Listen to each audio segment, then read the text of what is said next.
Mais d'abord, Fariba Achtrouvi, je me tourne vers vous. Je le disais, vous êtes venu en France en exil. Vous avez fait récemment 2 voyages en Iran, l'un en 1986. Vous en avez d'ailleurs tiré ce livre, Khomeini Express. Et puis l'autre, 20 ans plus tard, en 2006, à mon retour d'Iran. Donc vous avez vu l'évolution de la situation, et notamment de la situation des femmes sur place. Alors un des éléments intéressants dont vous me parliez avant l'émission, c'est que vous avez pu constater qu'aujourd'hui, ce sont les filles qui émancipent leur père. Alors est-ce que vous pouvez nous raconter ça ? Oui, je pense que les femmes sont réellement à la première ligne du combat qui est en train de se mener en Iran, que la population iranienne mène, mais les femmes sont vraiment les porte-drapeaux, j'allais dire, de cette lutte. Comment ça s'explique ? Parce qu'elles sont les premières victimes, si on peut dire les choses comme ça, d'une certaine oppression. Parce qu'elles ont été pendant effectivement 30 ans la cible première de l'intégrisme islamiste.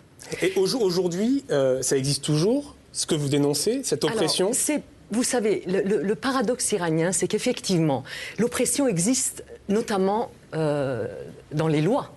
Je veux dire, les lois n'ont pas changé d'un iota depuis le début de la Révolution. En dépit de la lutte, y compris de la lutte de certaines femmes qui faisaient partie de ce pouvoir. Ces lois, un exemple ou deux, qu'est-ce que ça veut dire au quotidien ? Au quotidien, ça veut dire que la lapidation pour adultère est toujours, alors pour hommes et femmes, hein, mais alors pour les femmes c'est encore pire, c'est toujours en vigueur. La loi est là, c'est-à-dire la loi de flagellation pour des femmes qu'on considérerait comme des mauvaises musulmanes corruptrices, etc.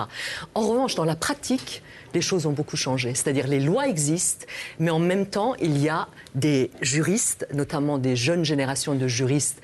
À chaque fois, très sincèrement, j'admire leur courage et je leur dis bravo.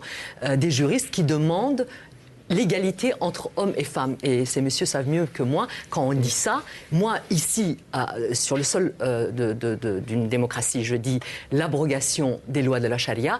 Là-bas, ça veut dire exactement la même chose. Égalité entre hommes et femmes dans un pays où, effectivement, il y a la loi de la charia, c'est-à-dire la fin de la charia. Et elle mène ce combat à l'intérieur de l'Iran. Et ce qui est admirable, je vous le disais, par exemple, la dernière fois, une de ces jeunes femmes a été arrêtée, et son geôlier, dans la prison d'Evin, ça a été écrit dans les journaux iraniens, un jeune homme lui a dit « Madame, nous sommes avec vous, bravo pour votre lutte ». Moi je dis ça, c'est fabuleux. C'est-à-dire qu'il y a une évolution de l'ensemble de la société iranienne, y compris au sein du pouvoir. Alors ici on parle des modérés, des pragmatiques, etc. Mais c'est que les femmes ont mené leur combat. Et les choses bougent, c'est ce que vous êtes en train de nous dire. Alors juste, pour faire réagir Malek, je voyais envie de réagir sur ce sujet, sujet que vous connaissez. Oui, juste une question pour vous, Fariba. Est-ce que, selon vous, le cas iranien peut être intéressant pour l'ensemble du monde musulman ? Ah oui. Est-ce que les problématiques iraniennes de la société civile, les problématiques d'équité entre hommes et femmes, les problématiques d'héritage, de transmission, enfin de respect de l'être humain en général, sont valables pour l'Iran et donc par conséquent aussi pour l'ensemble musulman. Ah, je le crois, vraiment. Récemment, j'étais chez vous, comme je vous l'avais dit, j'étais en Algérie, et j'ai dit aux Algériennes, notre combat est vraiment un combat commun.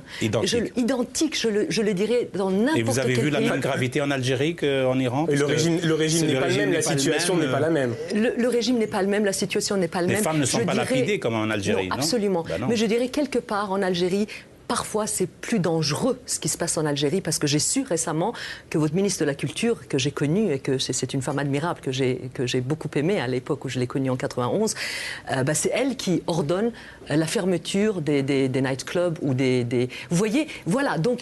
Ce que je dirais, la différence qu'il y a entre l'Iran et tous les pays limitrophes de l'Iran et les pays musulmans ailleurs, c'est que l'Iran est tenu par un pouvoir islamiste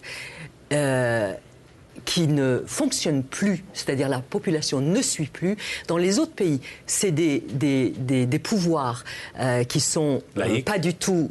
Exactement, et en plus qui ne sont pas forcément très populaires. Ouais. Et c'est la société civile, et c'est à l'intérieur de la société civile que l'islamisme rampe.